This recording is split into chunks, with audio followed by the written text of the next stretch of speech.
Praise the lord అండి. Welcome to my channel అండి. అయితే ఇప్పుడు ఒక విషయం మీకు చెప్పాలనుకుంటున్నా అండి. బైబిల్లోది మీరు ఎక్కువ కాలం బ్రతకాలని ఉందా అండి? దీర్ఘాయుష్ కావాలండి మీకు? అయితే బైబిల్లో 3 సూచనలు ఉన్నాయండి. వాటిని పాటిస్తే కనుక ఖచ్చితంగా మనం దీర్ఘాయుష్మంతులు అవుతామండి.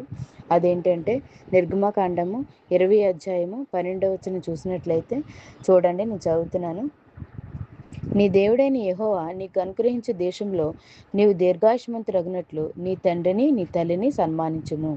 అంటే మన యొక్క తల్లిదండ్రులని సన్మానించడం అంటే వారిని ప్రేమించి వాళ్ళ పట్ల మనకున్న బాధ్యతను చక్కగా నిర్వహించినట్లయితే మనం తల్లిదండ్రులను సన్మానించినట్లేనండి.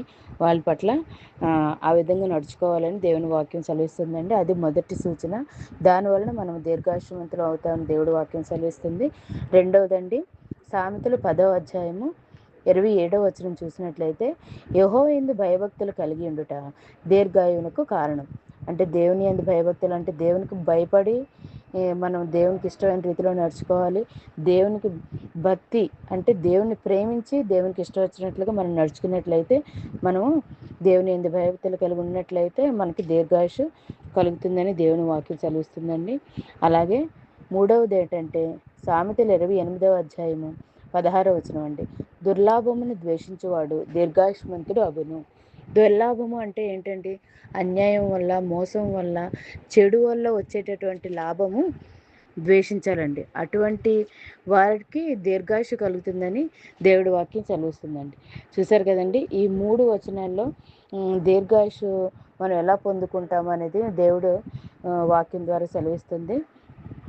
కాబట్టి ఈ పై మూడింటిని పాటిస్తే కనుక మనం ఖచ్చితంగా ఎఫెసీ 6వ అధ్యాయం 2-3 వచనాలు చూసినట్లయితే మీకు మేలు కలుగునట్లు అని ఉందండి. అక్కడ మీకు మేలు కలుగునట్లు నీ తండ్రిని నీ తల్లిని సన్మానింపము, అప్పుడు నీవు భూమి మీద దీర్ఘాయుష్మంతుడు వగుదువు అని.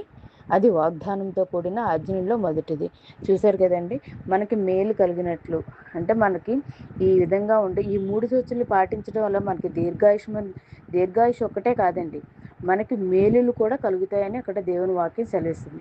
మనకు మేలులతో కూడినటువంటి ఆశీర్వాదాలతో పాటు దేవుడు దీర్ఘాయుష్ కూడా ఇస్తాడండి. కాబట్టి దేవుని చిత్తమైతే మనం ఈ 3 వాక్యానుసారంగా మనం నడుచుకున్నట్లయితే మనము ఆయుష్ కలిగి జీవించేలాగా దేవుని కృప మనందరికీ తోడైండులాగా దేవుడు సహాయం చేయాలని కోరుకుంటున్నానండి. అందరినీ దేవుడు దీవించును గాక. ఆమేన్.